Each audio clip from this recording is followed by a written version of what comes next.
On March 3, 1960, the New York Times announced the publication of Henry Farrell's novel Whatever Happened to Baby Jane. Shortly after, plans for a film adaptation began. However, the idea languished for over a year until Robert Aldrich resurrected it for Embassy Pictures. Joan Crawford returned to the cinema after some absence from the big screen and some difficulty finding good projects for her. Same was true for Bette Davis, and so even if their careers had analogies, they would collaborate for the first and last time. Whatever Happened to Baby Jane has been thoroughly discussed. It's not just a campy horror classic. It was a nod to a Hollywood that was quickly fading, and to two powerful figures connecting pre-code's nature and legacy of the early 1930s to a time when American cinema was becoming something different, rapidly changing and evolving forever. Hello everyone and welcome back to my channel. I've missed you all and I appreciate your patience during my absence. I've been hard at work on my Substack newsletter, The Best Before Supplement, which I highly encourage you to check out or follow or subscribe if you haven't already. Today we're here to talk about the influence of the pre-code films that appear in Whatever Happened to Baby Jane, to see what they reveal about the film itself and about its stars, Bette Davis and Joan Crawford.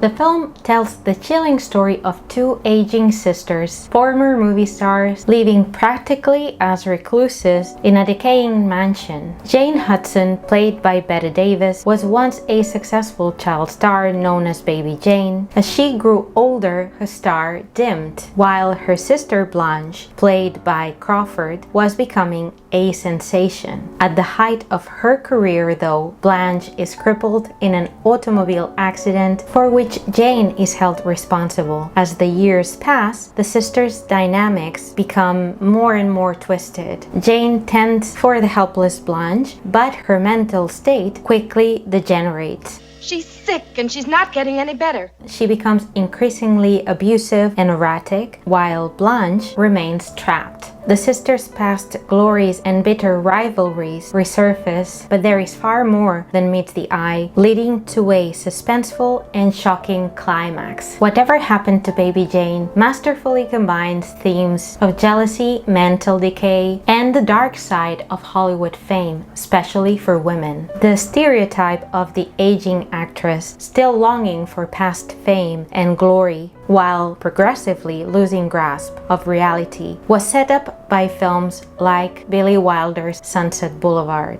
I am big. It's the pictures that got small.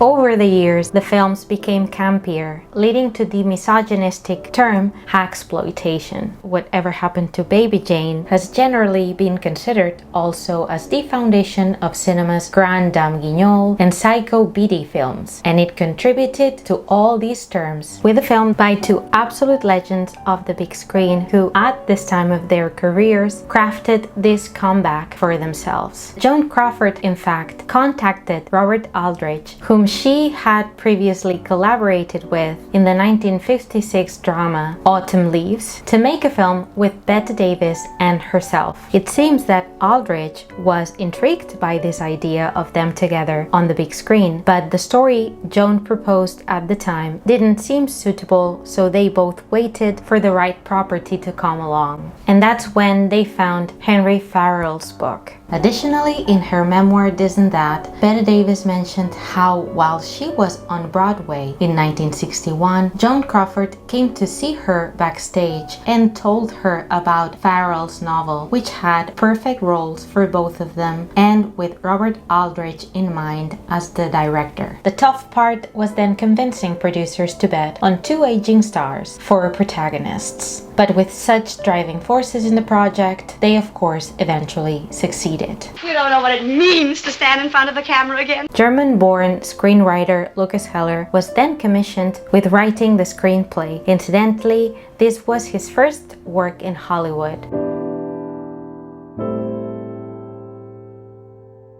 Pre-code pre-code Hollywood was specifically chosen for scenes showing the Hudson sisters at a time when Jane was making flops and Blanche was soaring to stardom. Aldrich chose footage from early films made in the 1930s by the two stars, and coincidentally, also at the time, Bette Davis was struggling yet to find her big success as an actress, whereas Joan Crawford was already an established and quite successful star. So in choosing specifically this era, Robert Aldrich was able to find this time period that reflected this contrast between the two actresses. He said, "We had to go back 30 years, but we finally found a movie in which Bette Davis was pretty awful." Betty suggested that any of her early movies would certainly qualify, but not until we looked at some footage from Parachute Jumper did we find one that we felt met our requirements. For Joan Crawford sequences, Aldrich selected Sadie McKee, made in 1934, and it's still considered a pretty good film. Still a pretty good picture.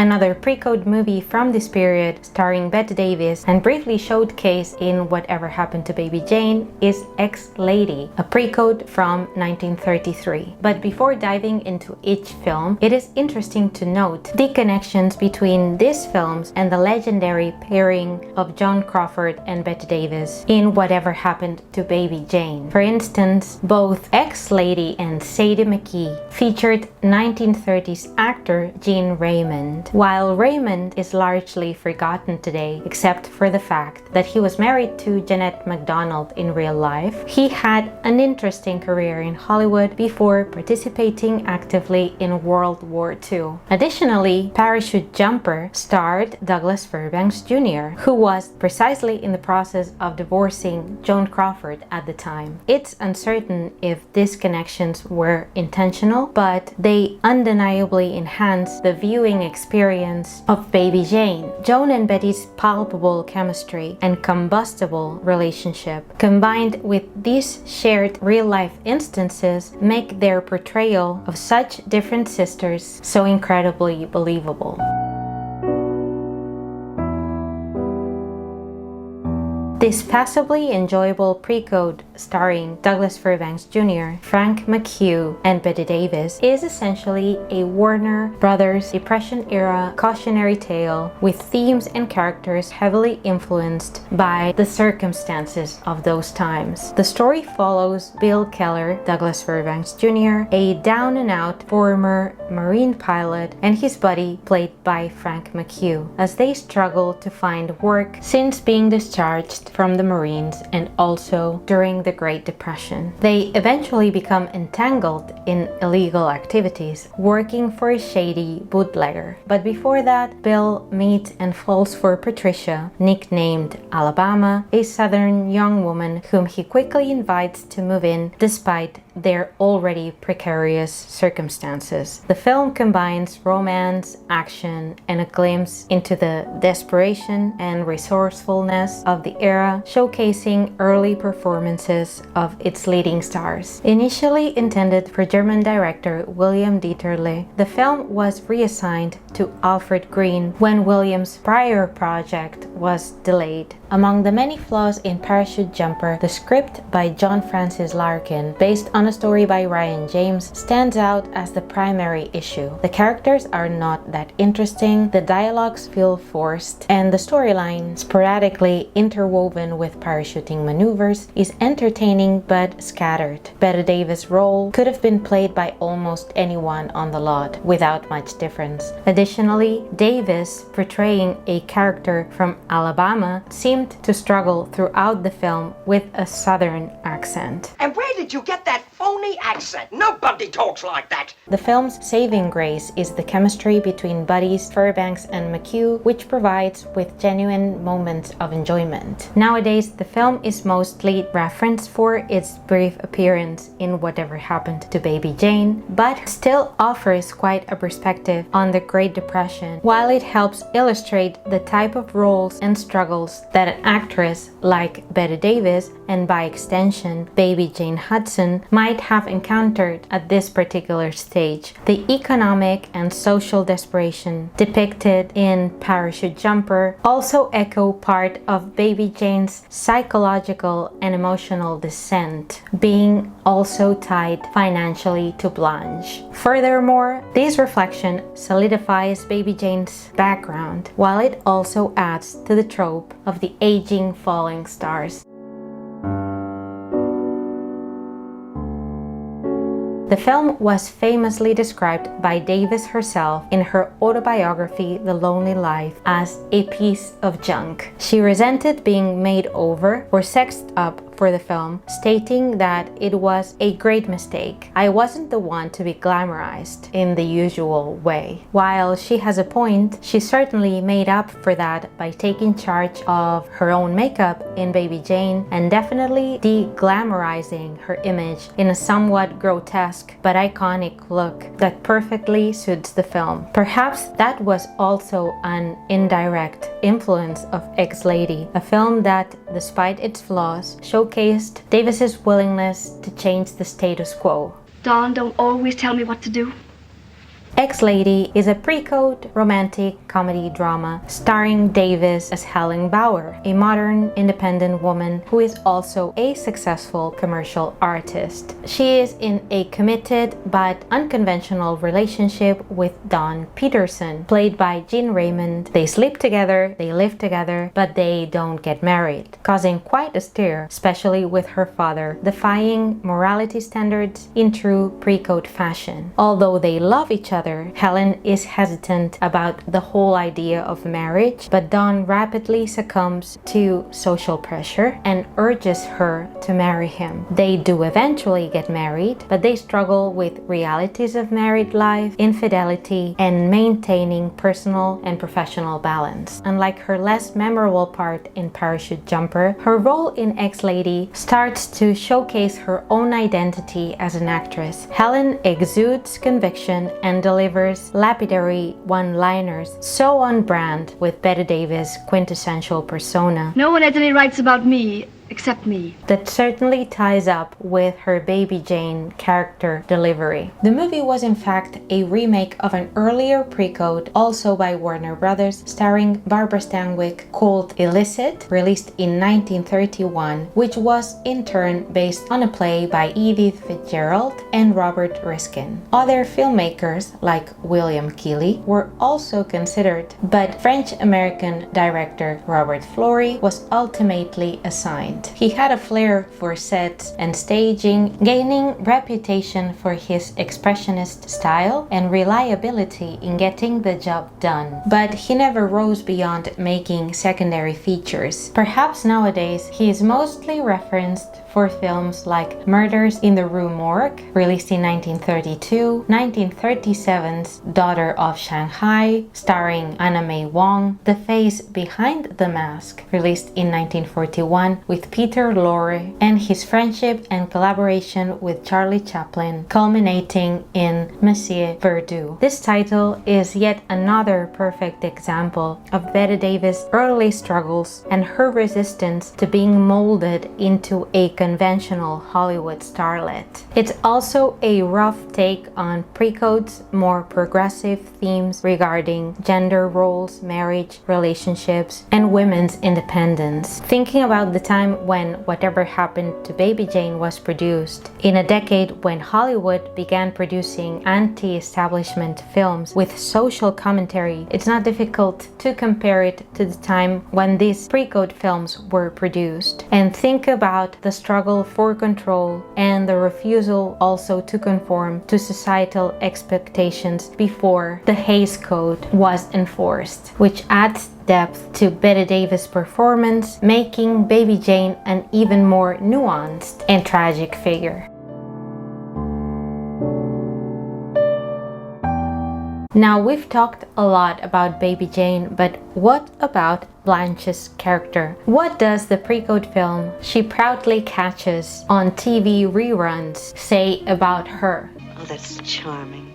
That's really charming. Sadie McKee was originated from a short story called Pretty Sadie McKee by writer Viña del Mar and is a pre-code full of dramatic twists. The rags to riches story of a humble kitchen maid, Sadie McKee, who leaves her job with the Alderson family to follow her lover, vaudevillian Tommy Wallace, played by Gene Raymond, to New York after he is fired from their factory, presumably for cheating. Soon enough, he does some real cheating when Tommy is seduced by Dolly Derrick, played by Esther Ralston, and agrees to join her in a traveling act, abandoning Sadie. Heartbroken, she finds work as a nightclub dancer where Sadie meets the wealthy alcoholic Jack Brennan, played by Edward Arnold. She marries Brennan and faces opposition from everyone in his service who consider her nothing but a gold digger. Proving everyone wrong, Sadie is instrumental in helping him get sober. Meanwhile, Michael Alderson, played by French Atone, the son of her former employer and now Jack's lawyer, re-enters her life, though sometimes irritating with his constant unrequested advice and moralizing attitude towards her. Michael becomes later a valuable ally. The cast also includes the great Jean Dixon, who has a small part in Sadie McKee and whom some might remember for her appearance in the underrated Holiday alongside Edward Everett Horton, Cary Grant, and Katharine Hepburn. For Joan, this was a pleasant film experience, already setting herself apart from Davis' unsavory memories. When asked